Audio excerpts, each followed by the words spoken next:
제가 계산기를 두들겨 보고 나니 내 생에 집 한 채라도 마련하려면 주식밖에 답이 없다는 생각이 들더라고요. 그래서 1,000만 원의 종잣돈으로 시작했는데 사실 처음에는 좀 무모한 짓을 아니했어요.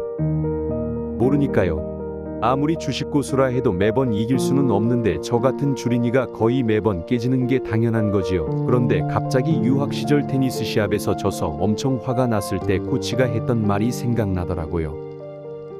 이기고자 한다면 지는 것부터 배워라. 이 말이 굉장히 와닿더라고요. 주식에서도 마찬가지라고 여겼습니다. 그래서 계속 깨지면서도 계속 공부하고 깨진 경험을 통해 배워가며 점차 승률을 높여간 거지요. 이렇게 경험적 실력을 키워갔던 것이 먹히지 않았나 하는 생각이 드네요. 부자가 되기 위한 방법은 다양합니다. 우선 아무 노력 없이 되는 방법이 있습니다. 부자 가문에서 태어나거나 거대한 부를 상속받는 것이죠. 하지만 대부분 스스로 부자가 되기 위해서는 사업이나 주식 또는 부동산 투자를 하는 일입니다. 그런데 부를 이루는 과정에서는 이것들이 돌아가면서 순간순간 동원됩니다. 한 분야만 집중하는 경우도 있지만 그건 다소 예외적이죠. 스노우폭스 김승호 회장 역시 사업으로 크게 성공했지만 부동산이라든가 주식에도 투자하고 있음을 알 수 있으며 부동산이나 주식 투자에 대한 좋은 조언도 해주고 있습니다. 이번 영상에서는 주식 투자 부문을 다루고자 하는데 수천억 투자자는 아니지만 나름 주식 투자에 성공한 특이한 사람에 관한 이야기입니다. 유럽의 워렌 버핏, 주식의 신이라 불리는 앙드레 코스톨라니는 단기간에 부자가 되는 방법은 3가지가 있다고 했습니다. 첫째는 부유한 배우자를 만난다.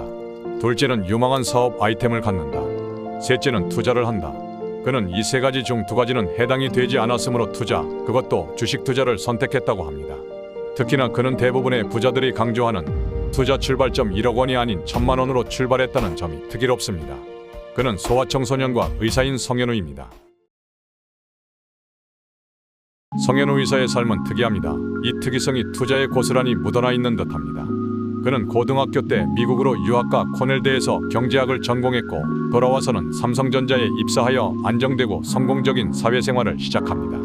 하지만 유목민 기질이 도졌는지 조직문화가 싫어 1년 만에 퇴사하고 다시 가시밭길을 걷습니다. 의사가 되기로 작심한 거죠. 경제학 전공자가 의사가 되기 위해 필요한 자연계 학문을 하기가 만만치 않았지만 누구보다 의지가 굳건했던 그는 기어코 의대 입학에 성공합니다. 9년간의 학업과 수련의 과정을 거쳐 결국 원하던 소아청소년 과전문의가 됩니다. 하지만 의사라는 직업은 그가 그려왔던 것과는 거리가 멀어도 너무 멀었습니다. 특히 전공 분야가 재정을 뒷받침하기에는 쉽지 않았던 겁니다. 이런 부분이 그를 주식 투자를 하게 만듭니다.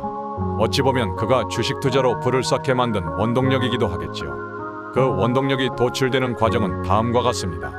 그는 살고 있는 집도 전세대출로 얻었고 병원을 개원할 때도 대출을 땡겼었는데 진료 수입으로 생활하기에는 너무 빠듯했다고 합니다. 아무리 계산기를 두드려 보아도 이번 생에서는 집 마련은 물 건너 갔음을 확인하는데 그치더랍니다. 그래서 내린 결론은 주식이었다고 합니다. 그가 주식 투자를 하기엔 마땅치 않은 직업을 가지고 있으면서도 주식 투자로 적지 않은 부를 5년이란 단기간에 이룰 수 있었던 건 절박함과 진심을 담은 노력 그리고 자신에 대한 흔들리지 않는 믿음, 이 3가지였습니다. 덤으로 운이 작용했다고도 판단합니다. 이렇게 운을 정방향으로 작동하도록 만든 건 그가 느끼지 못했던 자신의 행운이 발현되도록 유도한 진심과 노력이었다고 할 수 있습니다. 그가 주식 투자를 시작하면서 떠올린 것은 유학 시절 테니스 시합에서 져서 엄청 화가 났을 때 코치가 했던 말이었다고 합니다.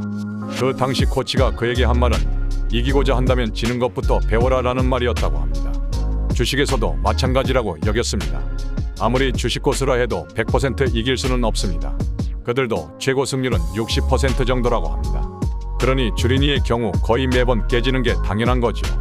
그래서 테니스 코치의 말을 떠올리게 되었고 지속적으로 공부하고 실전에 임하면서 많은 실패 속에서 배워가며 승률을 높이는 경험적 실력을 키워갔던 것입니다.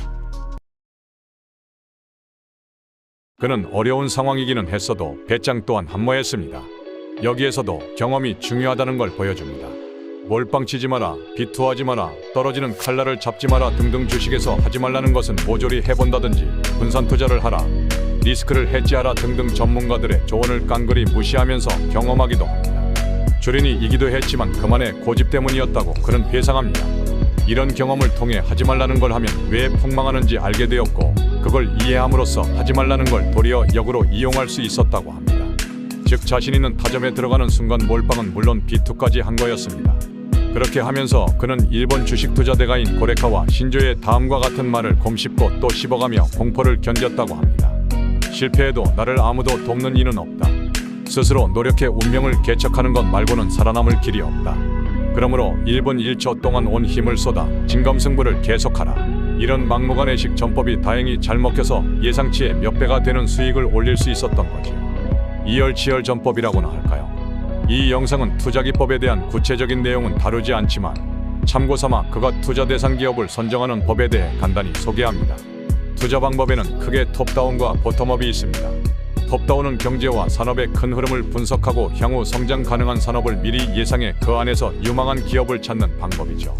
예를 들어 현재 핫한 산업 분야가 AI, 자동차 배터리 등이므로 이 산업에 속하는 기업체를 구체적으로 분석해보는 겁니다. 보텀업은 실적보다 현재의 주가가 저평가된 기업을 발굴한 후 해당 기업이 속한 산업군을 분석하는 방법입니다. 성현우 이사의 경우는 세상을 먼저 살피고 향후 어떤 변화가 계속될지를 판단한 후 유망한 섹터를 고르는 방식을 쓴다고 합니다. 둘 중 어떤 방법을 취할 것인가는 실제 각각 접목해서 사용해보고 자신의 유리한 것을 택하면 되지 않을까요? 그때그때 상황과 종목 또는 시기에 따라 다르다고 하니 이 점은 유념하셔서 적절하게 변화를 주는 것도 좋을 것 같네요. 이렇게 전반적인 흐름을 파악하고 난 뒤 마지막으로 유의할 점은 대중의 흥미와 관심이 그곳을 바라보고 있는지 또는 앞으로 그 방향으로 관심을 가질지의 여부를 살피는 것이라고 합니다. 왜냐하면 아무리 산업이 유망하고 세상이 그 방향으로 흐르더라도 대중의 관심이 없다면 주식에서는 말짱 도루묵이기 때문이죠. 지당한 얘기 아닐까요? 성현우 이사가 나름 공부하면서 터득한 것이니 참고하십시오. 한데 이런 성공 경험이 자만심을 불러와 심각한 위기에 빠진 적도 있다고 합니다. 그것도 장이 좋아 대부분 투자자들이 수익을 낼 때 말입니다. 2020년 코스피 지수가 1400포인트까지 밀렸다가 2300포인트를 넘어설 무렵이었습니다. 그는 이러한 과열에 따른 주가 반등은 머지않아 폭락을 불러올 거라는 생각을 합니다. 하지만 지나고 보니 어림반 푸너치도 없는 자신감이었던 겁니다. 어쨌든 이런 자만심에 휘둘려 빅스지수 상승에 베팅한 겁니다. 당연히 몰빵이었지요. 하지만 잠시 떨어지는 듯하던 지수는 계속 상승했고 불과 며칠 만에 5억 원이라는 엄청난 손실을 보게 됩니다. 그는 이 당시가 최대의 위기였다고 합니다. 그게 어떤 돈인데 하고 심리적으로 무너졌고 자신감도 떨어질 대로 떨어졌습니다. 나폴레옹은 군사 천재에 대해 자기 주위의 모든 이들이 미쳐가고 있을 때 정상적으로 일을 수행할 수 있는 사람이라고 정의했습니다. 부자들도 마찬가지입니다. 그들은 다른 모든 이들이 정상적인 상태가 될 수 없을 때 정상적으로 남아있을 수 있는 사람들입니다. 위기의 부자들의 이러한 소시오패스적 자세가 빛을 발합니다. 그 당시 그는 고민 끝에 5억 원이라는 큰 돈을 과감하게 손절합니다. 비정상적인 상황에서 정상적으로 대처했던 거죠. 그 뒤 주가지수는 계속적으로 상승하여 만일 손절하지 않았다면 6분의 1 토막 날 뻔했다고 합니다. 이런 상황을 보고 나름 빠른 시간 내에 평정심을 되찾게 된 것인지도 모릅니다. 또한 이와 같은 대실패를 자신을 뒤돌아보는 계기로 삼고 겸허하게 다시 출발하는 기분으로 정진하여 오늘의 성과를 이룩할 수 있었던 거겠지요. 이때 그는 주식시장의 흐름을 예측하는 것은 신의 영역임을 뼈저리게 느꼈다고 합니다. 이것 또한 우리에게 뜻하는 바가 큽니다. 또 하나 이와 같은 노력도 있었지만 운도 많이 작용했다는 걸 본인도 인정합니다. 다만 그 운을 수용할 수 있도록 함은 물론 그 운의 크기와 관계없이 언제나 받아들일 수 있도록 그릇의 크기를 넉넉히 키웠다는 점이 더욱 중요하다고 할 수 있습니다.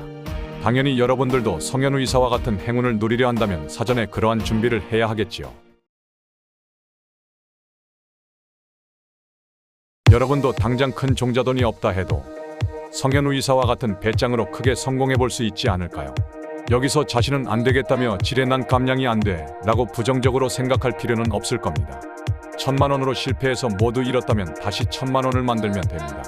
1000만 원을 만들어 본 경험은 이전의 1000만 원보다 훨씬 짧은 기간에 두 번째 1000만 원을 만들 수 있다는 것을 잊지 마세요. 중요한 것은 자신의 감정 컨트롤이다. 즉 손실에 대한 공포나 더 큰 이익에 대한 탐욕을 스스로 통제할 줄 아는 능력을 길러야 한다. 몰빵 투자, 데이트레이딩에 능했던 제럴드 로브가 갈파한 말인데요. 자신의 감정 컨트롤이 얼마나 중요한지를 아무리 강조해도 지나침이 없다는 의미입니다. 성현우 이사도 이 말을 깊이 새겼기에 실패를 줄여가면서 결국에는 자신을 이긴 것 아닐까요? 또한 그가 스스로에게 다짐했던 말, 강한 놈은 힘이 센 놈도 아닌 똑똑한 놈도 아닌 살아남는 놈이다. 이것을 항상 염두에 두시고 투자에 임하십시오. 주식 투자를 하신다면 성현우 이사 못지않은 큰 성공을 이루시기를 진심으로 기원드립니다. 청취해 주셔서 감사합니다. 앞으로도 지속적인 관심 부탁드리겠습니다. 참고로 빅스지수는 변동성 지수라고 불리며 주식시장이 빠르게 하락할 때 상승하도록 구성되어 있습니다. 주식시장의 급락과 연동됨으로 공포지수라고도 불립니다. 빅스지수가 상승하는 시기에는 주가가 하락하며 하락하거나 안정세를 보이는 시기에는 주가가 상승하는 모습을 보입니다. 요즘처럼 은행 파산, 금리 인상, 전쟁 등으로 실제 일반인들이 불안 요소를 느낀다면 그 결과는 주가의 하락으로 이어지는데요. 이럴 때 빅스지수는 상승하게 됩니다. 반대로 경제 상황이 좋고 누구나 편안하게 느껴지는 분위기라면 주가는 상승하고 이럴 때 빅스지수는 하락하게 됩니다.